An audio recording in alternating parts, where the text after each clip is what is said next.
Remue ménage. Remue ménage.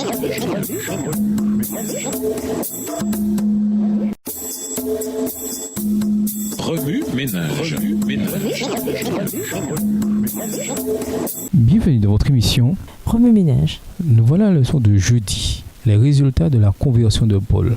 Lisons Acte 9, verset 26. Acte 9, verset 26. Lorsqu'il se rendit à Jérusalem, Saul tâcha de se joindre à eux, mais tous le craignaient, ne croyant pas qu'il fût un disciple. Alors Barnabas, l'ayant pris avec lui, le conduisit vers les apôtres et leur raconta comment sur le chemin Saül avait vu le Seigneur qui lui avait parlé et comment à Damas il avait prêché franchement au nom de Jésus.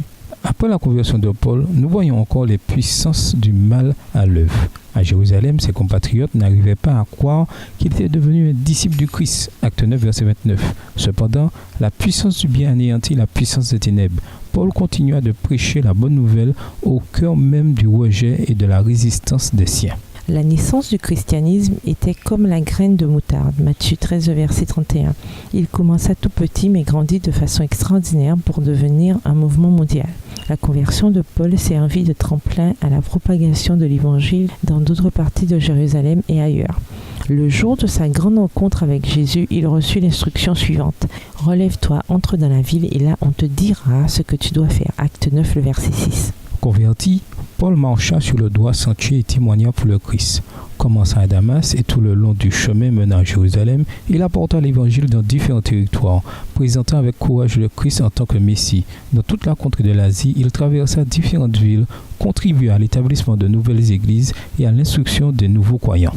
En tant que jeunes adultes, nous avons l'énergie et la vigueur nécessaires pour achever l'œuvre commencée par les apôtres et par Paul.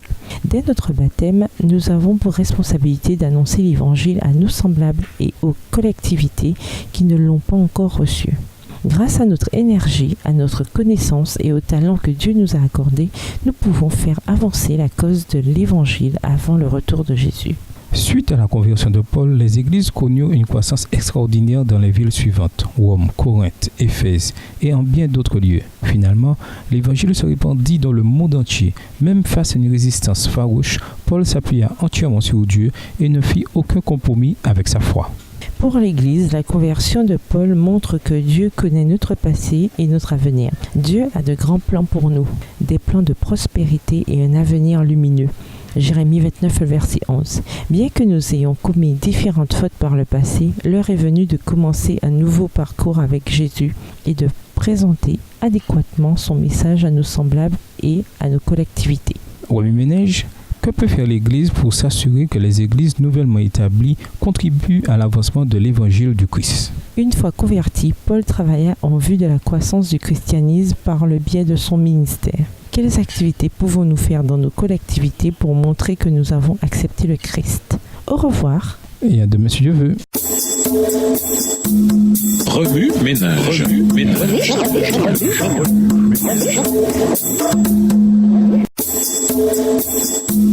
Remue ménage.